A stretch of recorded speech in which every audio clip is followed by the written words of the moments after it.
नमस्कार दोस्तों। आज मैं आपको एक ऐसी कहानी सुनाने जा रहा हूं जो हर साल दीपावली से कुछ दिन पहले हमारे घरों में रोशनी बनकर उतरती है। एक ऐसा दिन जब हर गली, हर घर में दिए जगमगाते हैं, लोग नए बर्तन खरीदते हैं, सोना चांदी लेते हैं और दिल में एक ही भाव होता है, कुछ अच्छा होने वाला है। हाँ दोस्तों, आज हम बात कर रहे हैं धनतेरस की। एक ऐसा पर्व जो न सिर्फ धन से जुड़ा है बल्कि सेहत, समृद्धि और शुभता से भी भरा हुआ है।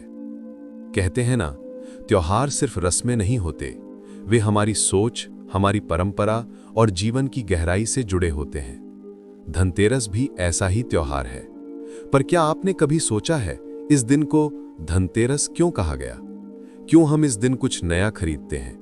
क्यों लोग मानते हैं कि इस दिन दीप जलाने से दुर्भाग्य दूर होता है?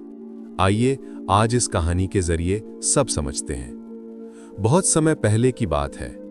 देवताओं और दानवों के बीच एक युद्ध हुआ था। देवताओं ने अपनी शक्ति बढ़ाने के लिए समुद्र मंथन करने का निर्णय लिया, और जब उस विशाल समुद्र का मंथन हुआ तो एक एक कर कई अद्भुत वस्तुएं निकली। लक्ष्मी जी, अमृत, चंद्रमा, कौस्तुभ मणि और अंत में निकले एक दिव्य पुरुष, हाथों में सुनहरा कलश थामे जिसमें अमृत था। वही थे भगवान धन्वंतरी। उन्हें भगवान विष्णु का अवतार माना गया और वे आयुर्वेद के जनक कहलाए। इसी दिन वे समुद्र से प्रकट हुए थे और इसलिए इस दिन को धन्वंतरी त्रयोदशी यानी धनतेरस कहा गया। भगवान धन्वंतरी ने हमें सिखाया, असली धन सोना चांदी नहीं बल्कि स्वास्थ्य है।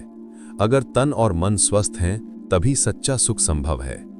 इसलिए इस दिन से जुड़ी पूजा में स्वास्थ्य की कामना सबसे पहले की जाती है।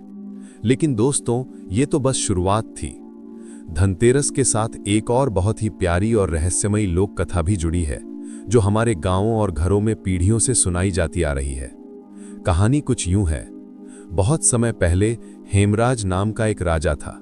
एक दिन उसके यहाँ एक ज्योतिषी ने भविष्यवाणी की, राजन, आपके पुत्र की मृत्यु शादी के चौथे दिन सर्पदंश से हो जाएगी।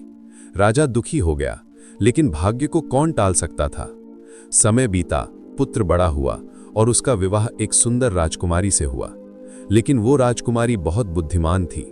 जब उसे ये बात पता चली कि उसके पति की मृत्यु चौथी रात को सर्पदंश से होगी, तो उसने एक उपाय निकाला।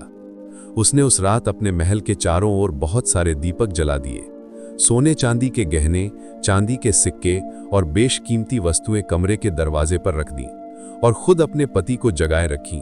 उनसे बातें करती रहीं, गीत गाती रहीं। रात के बीच में यमराज के दूत सर्प का रूप धारण कर वहां आए। उन्होंने कमरे में प्रवेश करना चाहा, लेकिन तेज रोशनी और सोने चांदी की चमक से उनकी आंखें चौंधिया गईं। फिर उन्होंने सिक्कों के ढेर के ऊपर बैठकर कहानी सुनने की आवाजें सुनी।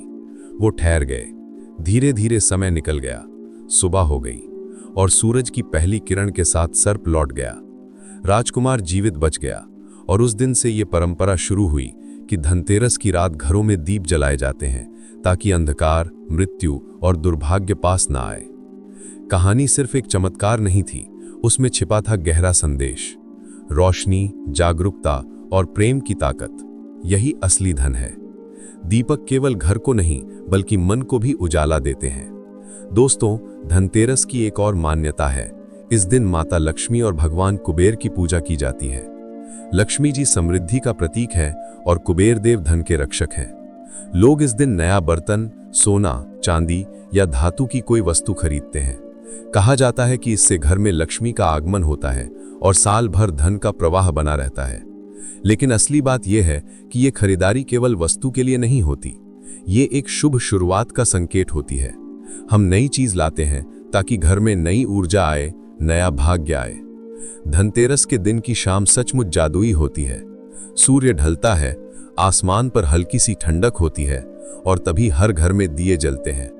घर आंगन की सफाई, रंगोली की खुशबू, मिट्टी के दियों की गर्माहट, ये सब केवल सुंदरता के लिए नहीं होता बल्कि एक संदेश है। अंधकार कितना भी गहरा हो, एक छोटा सा दीपक भी उसे मिटा सकता है। हमारे बुजुर्ग कहते थे, धनतेरस का दिया सिर्फ मिट्टी का नहीं होता, वो उम्मीद का होता है।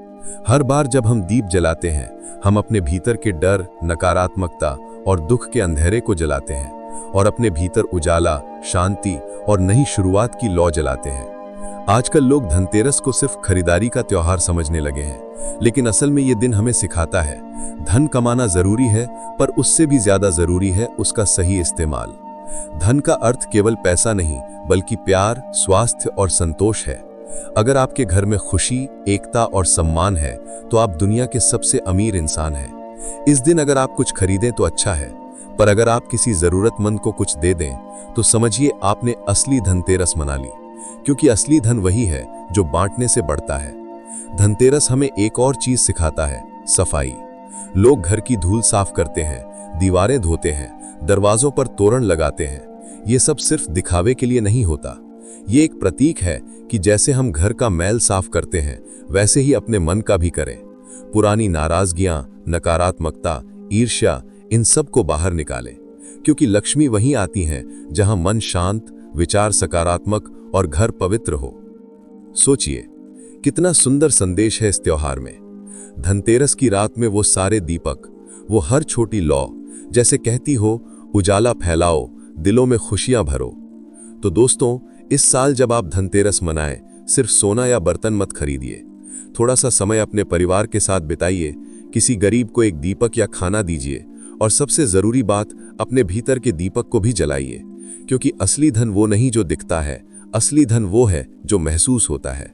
और अंत में बस इतना कहना चाहूंगा, धनतेरस हमें सिखाता है कि हर अंधेरे के बाद उजाला आता है, हर कठिनाई के बाद राहत आती है, और हर दीपक, चाहे कितना ही छोटा क्यों ना हो, दुनिया के सबसे गहरे अंधेरे को भी मिटा सकता है। तो दोस्तों, इस धनतेरस अपने जीवन में नया उजाला लाइए, स्वास्थ्य, सुख और समृद्धि के लिए भगवान धन्वंतरी और मां लक्ष्मी से आशीर्वाद मांगिए, और अपने आसपास प्यार और रोशनी बांटिए। आप सभी को धनतेरस की हार्दिक शुभकामनाएं। आपका जीवन भी इन दियों की तरह रोशन रहे, आपका हर दिन सोने सा चमके, और आपके मन में हमेशा शांति का प्रकाश बना रहे। जय मां लक्ष्मी। शुभ धनतेरस।